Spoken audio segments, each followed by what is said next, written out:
All right, good Monday morning, everyone. It is 8:21 on the morning of February 6th, 2023, and this is my pre-market strategy session.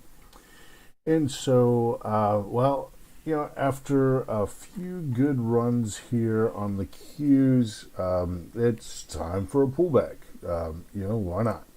Let me show you a couple of things, and then I'll look at the support levels that I'm looking at.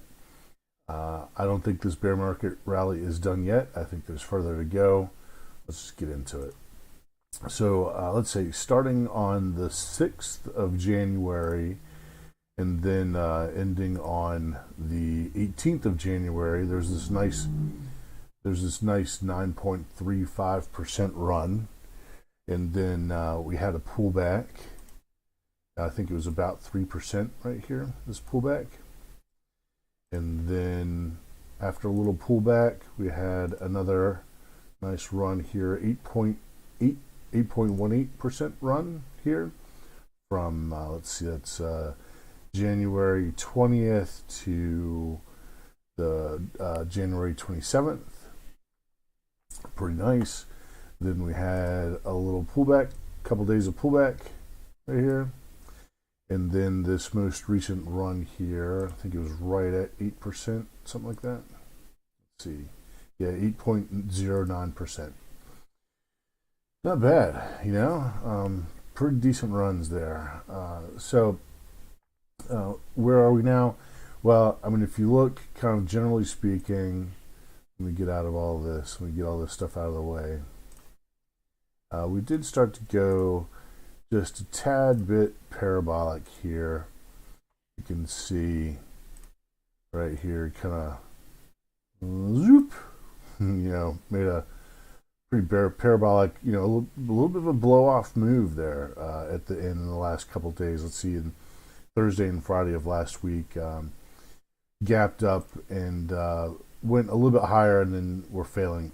And something interesting here, actually, let me get these out of the way. Let's get these horizontal lines out of the way, and I'll get my trend lines out of the way too.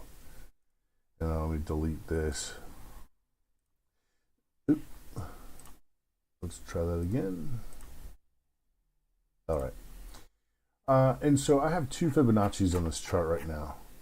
One Fibonacci goes all the way back. Let's go to the monthly. I've got one Fibonacci that goes all the way back to the lows in 2002 from the dot-com bubble. This is the QQQ, by the way. It's the what's considered the tech sector. And I have one Fibonacci that goes all the way back from the lows in 2002 to the high in 2021. This is September of 2002. This is November of 2021. So this is the whole shebang right here, whole kit and caboodle. And what we have going on here it was pretty interesting. Let me go to back to the daily. So this is the big Fibonacci, and you can see here on, let's see, that goes to 311. So this 311, you could say it's kind of acting as resistance, this 311. But then I also have a Fibonacci on the retracement.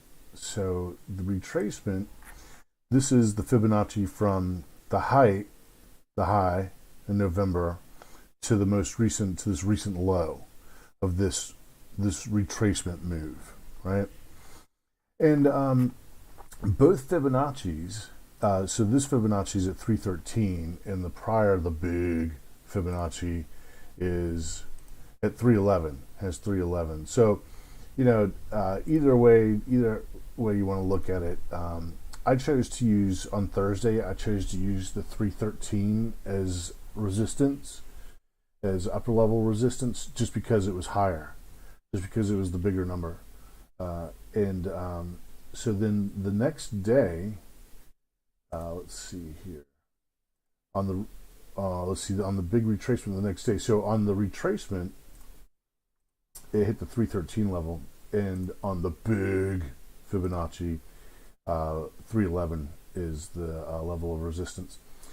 So there are a couple things going on today here that are going to be worth keeping an eye on. Let me pull up a couple of little horizontals that I put up. So there is a gap here. Let's see, between the 1st of February and the 2nd of February, there was a gap put in right here. And let's see, it's probably big enough to see. You can probably see the gap without me actually having to like put an illustration on it. But essentially, the bottom of the gap was at 392 cents, and then the top of the gap was at 307.57. So $7 gap right there. That's a pretty decent gap. And it looks to me as though the chart is going to come back and repair that gap sooner rather than later. And how far down does it go? I mean, will it just touch the top of the gap, find support, and keep going, or does it plunge down through the top of the gap and try and find support? There's this 294-ish level. It's kind of 293, 294 level right here that goes back, and you can see this yellow dotted line right here. And there's some resistance at this level. So we had a 1, 2, and then 3 times. On the 3rd time, it went through, and then came back tested it. 3rd time, took off for a little bit higher, right? So that's this 293, 294-ish level right here, right? And when it tests from the upside, it's support. When it tests from the bottom side, it's resistance. Get this stuff out of the way again. Make these marks, then have to erase them. All right. And so then again over here a little bit later, came down for a test, broke away, then crashed. You could say it crashed down below. It spent a couple days at that level and then started going down below. Then again here it was at mid. This is November of 2022. Okay, so then again challenged that level. 1, 2, 3 strikes are out. Couldn't break through. 1, 2, 3 strikes are out. Couldn't break through. Okay, let's explore further to the downside since there was a failure there 3 times. Couldn't make it through. And now, so here we are. We spent a few days between last week and the week before. We spent a few days at that level, broke through, punched through, right? And now, after a gap up and some momentum and some higher than usual volume, pushed its way through. Now, I imagine this is just the way I'm seeing things, is that the top of the gap, it has to get filled at some time or another, whether it's, this week, next month, 6 months from now, 10 years from now, this gap gets refilled. I think it's going to be sooner rather than later. I think that we probably will test the top of that gap today. Although I think this morning we're in oversold conditions. Let me see. We're close to oversold on the 1 minute and the 10 minute. And let's see. Well, we're trudging along on the VIX. Well, anyway, this gap, in my opinion, this gap gets filled sooner rather than later. And it's going to be interesting to see what happens at this gap. We could be setting up for another Red Monday, Green Week again. Although things are moving pretty fast. I mean, this whole move right here from bottom to top here, that's a 20.49% move, if you look back at some of these other bear market rallies that we've had from bottom to top, 24.19% move. Let's look again back here. Look at this one. This is 16.86% move. So it is, it's most likely that we come back and we test the top of that gap this week, in my opinion, and maybe even perhaps explore some lower prices and retest this 293 area. If today what happens is we come down, if we come down and test this gap today, right here, and it successfully moves back above the open, it's game on. It's BTFD. I don't think that's what's going to happen. What I think is going to happen actually is we might get a test today and have it kind of amble along. Might be kind of a slow Monday. It's a little strange to have a slow Monday. But then over the next couple of days, in my opinion, what we're going to see is it come down below, retest from below, and then break back up above, and not make it all the way down to this 294-ish area. If we come down and we retest the 294 area, in my opinion, we're going to start retesting more lows here. I'm bullish. I'm still bullish. I started getting bullish back here. Let's see, right back in here. I started getting bullish. I'd have to go back and look at the video exactly which one it is. But there's a price level, right? There's a price level right in here that couldn't be broken, and there was again another 1, 2, 3 strikes you out. You can't go further. Okay, you can't go further down. Let's explore to the upside. So I don't think that the market is ready to start exploring to the downside yet. I think there's still more time to go before we see this bottom. And again, I think this is a bottom. I don't think it's the bottom. There is still more time to tell exactly, but basically what we've got going on here. Oh yeah, and by the way, this morning when I came in, that's interesting. This morning when I came in, there was a big old candle just below. It's so strange it's not there now. There's a big old candle down here below this negative 899 level right here. So essentially this is the 10-year, 2-year spread.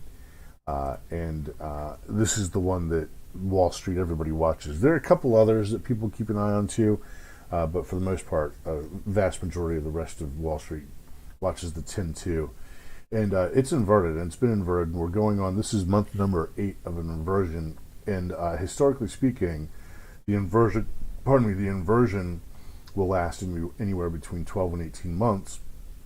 And it will predicate a recession, and when rates normalize again, you can see down here it's inverted. When it normalizes again, that's when we see a lot of selling in the equity markets.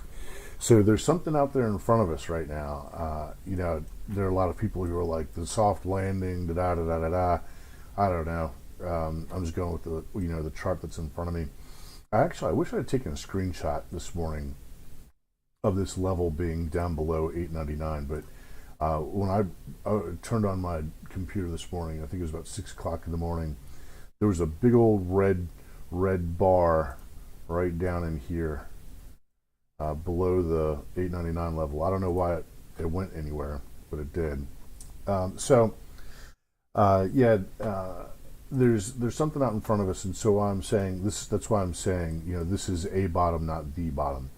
In the meantime, if you go back and you look at these historic sort of occurrences of the 10-year, 2-year spread, you'll see that during the inversion, back here, and this is 89-ish, 89 before the, sort of 92 turnaround, 91, and back here before the dot-com bubble, back here before the housing bubble, you'll see that the markets are bullish all the way up until like the last 2 months of the inversion. And once it starts to normalize and we start to pull away from this inversion, that's when you'll see the top in the market. Now, in this case, there's the top, right? This is quite obviously a top right here. However, what is probably going to happen is we're probably going to see something similar to what's happening with gold right now. There's going to be, so this is a big, gigantic distribution pattern on gold. This double top right here, and there's a lull, you come down. This is one big selling pattern right here. This is one big pattern for people to sell into. Then what we've witnessed here in the past few weeks, and I hate to call it this, I hate to call it a sucker's rally, because there are probably plenty of people who've made plenty of money in this gold rally right here. But essentially, what's happened here is this rally right here has brought in a whole bunch of retail money into gold trades, and now that there's a bunch of money in it now, it's time to wring out the liquidity. It's sort of like a washcloth. You get it all nice and soapy and full of water, and scrub yourself down, and then when you're done with it, you rinse it out. You just wring out the wring out the cash, wring out the liquidity of the wash rag, and that's what's about to happen here with gold. I think, in my opinion, the pattern for gold coming out of this right here is going to be really quite similar to the pattern of it coming in. I think this is a long-term top in gold. It'll be a long time before gold sees these levels ever again. Let's see. From This is July of 2013 to August. It'll be 6 years. Yeah, we're gonna have like a 6-year lull in the price of gold. Sorry, folks. Sorry, gold bugs. I used to be a gold bug. We live in a central banking world. Eventually, the Austrian School of Economics will prevail, but until central banks, as long as there are central banks in the major economies, gold is just shiny yellow metal. Okay, so yeah, this isn't the bottom. This isn't the bottom. This is a bottom, and there will be another bottom coming along once we start to see the yield curve normalize again. Long story short, so in the short term, in the short term, in the next few days, I'm bearish after whatever needs to happen here with this. This is a bit of a blow off top. I mean, really, this is a very steep price pattern. But after whatever correction needs to happen right here, and we start heading back up again, I think we're back to being bulls until this gets close to normalizing again. So I'm bearish, I'm bullish, and I'm bearish. Bearish for the next hour, measurable in hours, bullish, measurable in weeks to months, and then bearish, measurable in 6 months forward, 6 months out.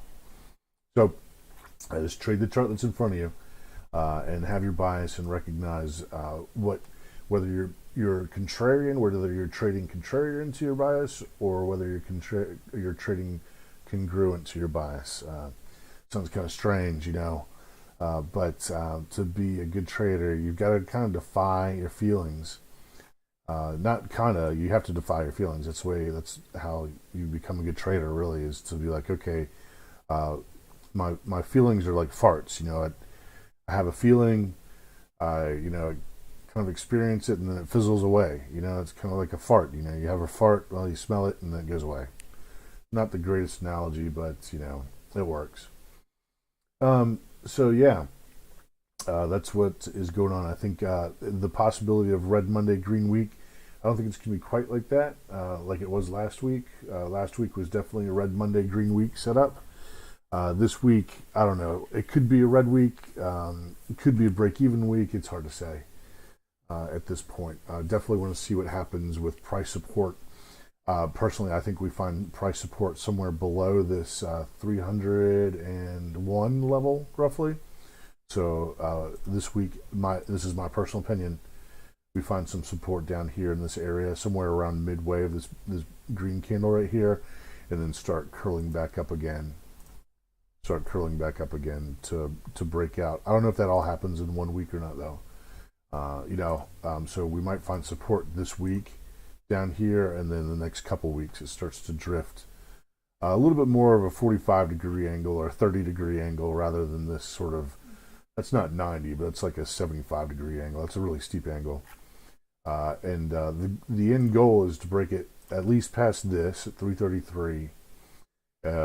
Probably approach this at 371. This is within the next 6 months. 6 to 9 months, 6 to 10 months, I don't know. And then get a suckers rally going, get a whole bunch of retail money into the market, and then ring it out when the yield curve normalizes again. All right, everybody. Good luck out there. Keep your risk tight. I hope you can make sense of everything I was saying there. Keep your risk tight. Click like, share, subscribe, leave the comment, tap the bell. Thanks for tuning in, and I will see you at tomorrow morning's strategy session. I am out.